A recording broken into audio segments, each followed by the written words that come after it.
اقبال نے کہا نا کہ لے گئے تسلیس کے فرزند میراث خلیل، کشت بنیاد کلیسا بن گئی خاک حجاز۔ تسلیس کے فرزند میراث خلیل لے گئے تھے، بیت المقدس ان کے کروسیڈرز کے قبضے میں آ گیا تھا 1099 میں، اور رہا تھا 1187 تک، 88 ایئرس۔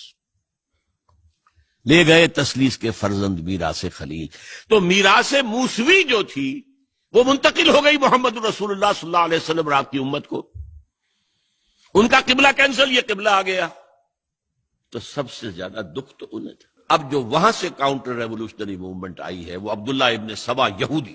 بعض لوگ آج یہ بھی کہہ دیتے ہیں کہ یہ تو ایک ایسی ہی افسانوی شخصیت ہے، کوئی اس کا وجود ہی نہیں تھا، بڑی زیادتی کرتے ہیں، خاص طور پر ہمارے بعض اہل تشیع یہ کہتے ہیں، حالانکہ ان کی کتابوں کے اندر درج ہے کہ حضرت علی نے عبداللہ ابن سبا اس کے 40 ساتھیوں کو آگ میں زندہ جلوایا۔ رجال کشی کے اندر دیکھ لیجیے لکھا ہوا موجود ہے۔ لیکن چونکہ کچھ لوگوں نے شیعیت کے لیے لفظ سبائیت استعمال کرنا شروع کر دیا، اس لیے وہ ڈیفنس میں کہتے نہیں سبا تو یہ تو افسانوی شخصیت ہے، سبا کوئی تھا ہی نہیں عبداللہ ابن سبا۔ نہیں، عبداللہ ابن سبا ایک شخص تھا یہودی، وہ اسلام کا لبادہ اوڑھ کر آ گیا دارالاسلام میں۔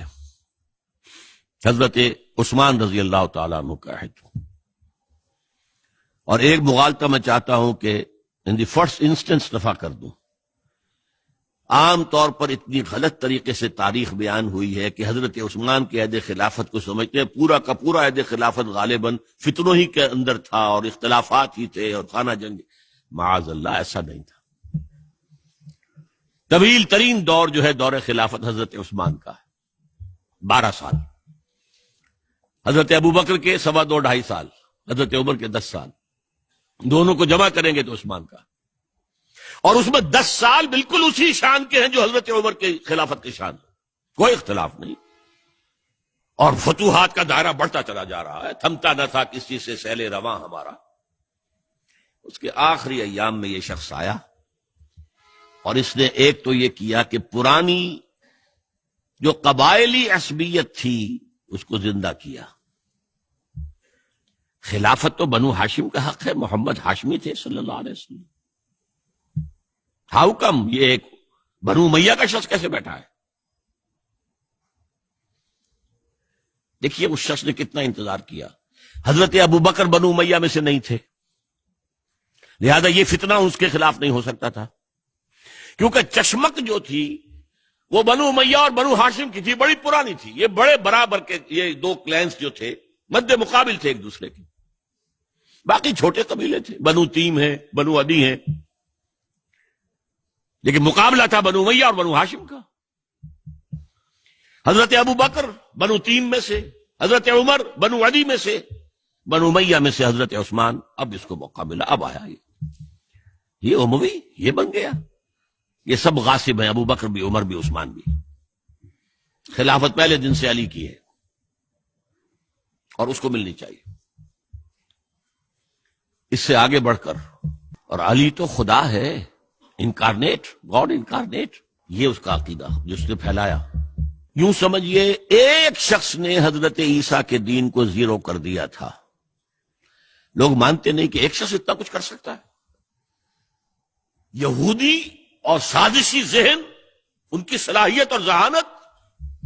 ایک شخص تھا پال، حضرت عیسیٰ کو خدا کا بیٹا بنانے والا، وہ توحید ختم، تسلیس آ گئی۔ شریعت کو ختم کرنے والا وہ حضرت عیسیٰ کہہ کر گئے تھے تم پر شریعت موسوی نافذ رہے گی، اس نے کہا نہیں، ایبروگیٹڈ، نو شریعہ۔ نمبر 3، حضرت عیسیٰ نے کہا تھا تمہیں تبلیغ کرنی ہے صرف یہودیوں تک۔ I have been sent only in search of the lost sheep of the house of Israel۔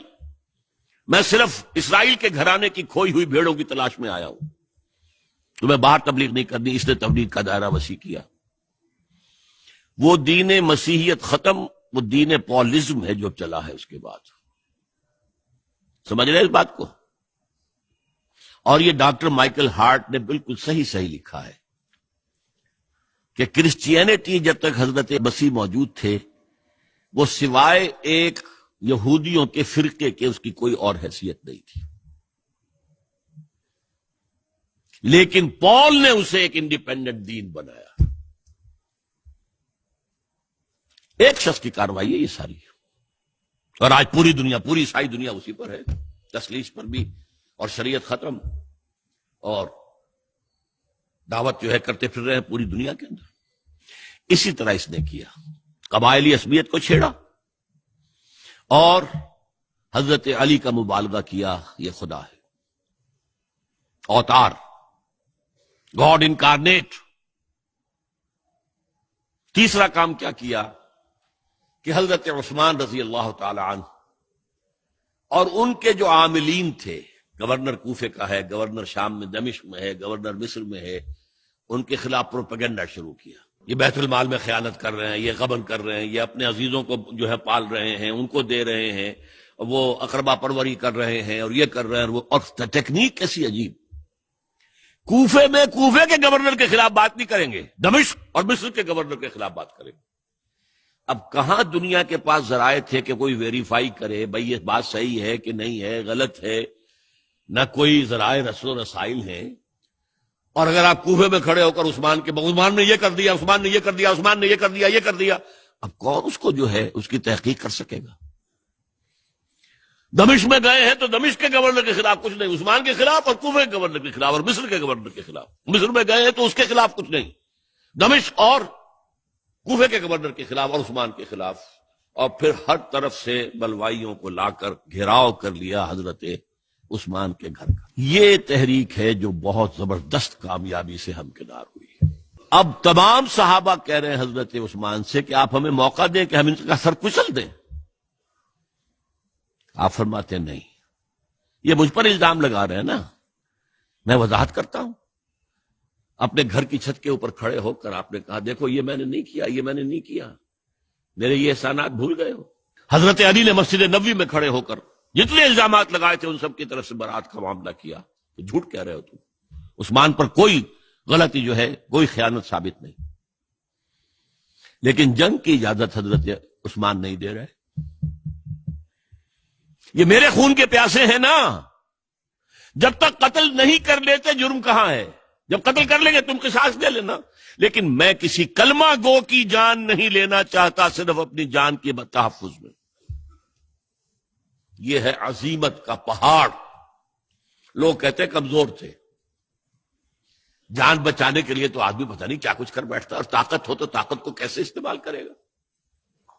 حضرت امیر معاویہ کی طرف سے پیغام پر پیغام آ رہے ہیں کہ آپ ہمیں اجازت دیں میں فوجیں بھیجوں اور ان کا قلع کما کر دیا جائے۔ حضرت عمرو بن العاص کا پیغام آ رہا ہے مصر سے، آپ ہمیں اجازت دیں۔ طلحہ، زبیر، علی اجازت مانگ رہے ہیں مدینے کے اندر، آپ اجازت دیں کہ ہم جنگ کریں ان سے۔ نہیں، آخر کار حضرت علی نے دونوں بیٹوں کو، حضرات حسنین، حضرت حسن، حضرت حسین، دروازے پر کھڑا کر دیا۔ پہرے دار حضرت عثمان کے، حضرت حسن، حضرت حسین کہ کوئی گھر میں داخل نہ ہونے پائے۔ پچھواڑے سے آئے ہیں اور شہید کیا ہے۔ میرے نزدیک تاریخ کی مظلوم ترین شہادت بمانی مقتول فی سبیل اللہ وہ حضرت عثمان ہے۔ بلکہ میں جرات کر رہا ہوں ذرا، آپ کو معلوم ہے علامہ اقبال سے مجھے کتنا تعلق قلبی ہے، میں نے ان کے ایک شعر میں ترمیم کی ہے،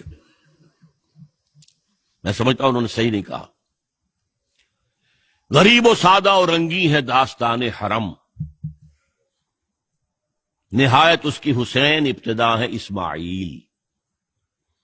حضرت اسماعیل کو اللہ تعالیٰ کے حکم سے حضرت ابراہیم ذبح کر رہے تھے اور حضرت حسین ذبح کر دیے گئے، تو گویا کہ ابتدا جس کی ہوئی تھی حضرت اسماعیل سے، اس کی انتہا حسین پر ہوئی۔ میں کہتا ہوں بالکل غلط، ان کو ذبح کر رہا تھا خلیل اللہ، اور ان کو قتل کر رہے یزیدی اور زیادی اور کوفی۔ کوئی تقابل ہے؟ وہ قتل نہیں ہوئے، یہ قتل ہو گئے، انہوں نے پیشانی خود رکھ دی۔ یہاں تو حضرت عثمان لڑتے ہوئے، حضرت حسین لڑتے ہوئے شہید ہوئے، کون سی چیز مشترک ہے؟ ایک مصرے میں جمع کر دیا ہے، صنعت لفظی تو آپ کہتے ہیں اس کو، لیکن کیا مشترک کیا چیز ہے؟ اور میں نے امید ہے علامہ اقبال سے ملاقات ہوگی اگر آخرت میں، تو وہ میری اس بات کو تسلیم کریں گے۔ میں نے اس شعر کا دوسرا جو مصرع ہے بدلا ہے، نہایت اس کی ہے عثمان ابتدا حابیل۔ حابیل جنہوں نے کہا تھا بھائی جان آپ مجھے قتل کرنے کے لیے ہاتھ اٹھائیں گے تو میں اپنا ہاتھ نہیں اٹھاؤں گا آپ کو قتل کرنے کے لیے۔ عثمان نے کہا کہ میں نہیں کسی کو قتل کروں گا، کسی کلمہ گو کو، جو مجھے قتل کر دیں گے پھر ان سے قصاص لے لیں۔ عثمان کے پاس لاکھوں کی فوجیں، اسٹینڈنگ آرمیز، پھر بھی انہوں نے اپنی جان دے دی۔ حضرت حسین بہرحال جتنے بھی افراد تھے بہادری سے، شجاعت سے لڑتے ہوئے شہید ہوئے، اس میں کوئی شک نہیں، لیکن لڑتے ہوئے شہید ہوئے نا، حابیل کی طرح۔ یہ تو نہیں کہا کہ تم مجھے کرتے ہو تو کر دو، میں تو تمہیں قتل نہیں کروں گا، نہیں۔ بہرحال یہ جو تھا فتنہ، اس کو کہا ہے اور اس کو کتاب میں لکھا گیا، باقاعدہ ایک تصنیف ہے، الفتنۃ الکبریٰ، عظیم ترین فتنہ، حضرت عثمان کی شہادت۔ اس وقت عبداللہ ابن سلام رضی اللہ تعالی عنہ، ایک یہودی عالم دین تھے جو اسلام لے آئے تھے، انہوں نے کہا تھا لوگو ڈرو، عثمان کے خون کا نہ بہانا۔ میں جانتا ہوں تاریخ بنی اسرائیل کی، اگر کبھی کوئی نبی جو ہے اگر شہید کیا گیا تو 70,000 آدمی اس کے بعد مارے گئے اللہ تعالی کی طرف سے، اور نبی کا اگر کوئی خلیفہ قتل کیا گیا تو 35,000 آدمی مارا گیا۔ تو اگر تم نے عثمان کو قتل کر دیا تو یہ خون کے دریا جو ہیں پھر آ جائیں گے امت کے اندر، باز آ جاؤ، خدا کے لیے باز آ جاؤ۔ لیکن نہیں۔ بہرحال حضرت علی رضی اللہ تعالی عنہ نے بلایا عبداللہ ابن سبا کو اپنے ہاں۔ تم کہتے ہو کہ میں خدا ہوں؟ ہاں آپ خدا ہیں۔ توبہ کرتے ہو کہ نہیں؟ نہیں۔ میں تمہیں زندہ جلا دوں گا، جلا دو۔ تم خدا ہو، ہماری آزمائش کر رہے ہو۔ حضرت علی نے عبداللہ ابن سبا کو 40 ساتھیوں سمیت زندہ جلوایا، اور یہ سارا کچھ معاملہ جو ہے یہ میں نے آپ کو بتایا اہل تشیع کی کتابوں میں موجود ہے۔ بہرحال یہ فتنۃ الکبریٰ ہے، جس کا نتیجہ کیا نکلا ہے آپ اچھی طرح سمجھیے۔ وہ شہادت علی الناس کا جو سیلاب جا رہا تھا، جس کی شان کیا تھی، علامہ اقبال کے الفاظ میں، تھمتا نہ تھا کسی سے سیل رواں ہمارا۔ یہ جو سیل تھا وہ روکنے والا تھا؟ 2 سپر پاورز تھیں اس وقت، ایران، روم۔ ایران کے چیتڑے ٹوٹ گئے، روم کی 2 ٹانگیں ٹوٹ گئی، اب کون روکنے والا تھا؟ یہ انٹرنل سیبوٹاج۔ اس کے بعد جو باہمی خانہ جنگی شروع ہوئی ہے، 1 لاکھ مسلمان ایک دوسرے کی تلواروں اور نیزوں سے ختم ہو گئے۔ عبداللہ ابن سلام نے کہا تھا 70,000، یہاں 1 لاکھ ہو گئے۔ حضور کے صحابہ کا درجہ بہت بلند ہے۔ آپ نے فرمایا علماء امتی کا انبیاء بنی اسرائیل، میری امت کے علماء بھی بنی اسرائیل کے انبیاء کے ہم مرتبہ ہیں۔ تو خلیفہ راشد حضرت عثمان کا رتبہ کیا تھا؟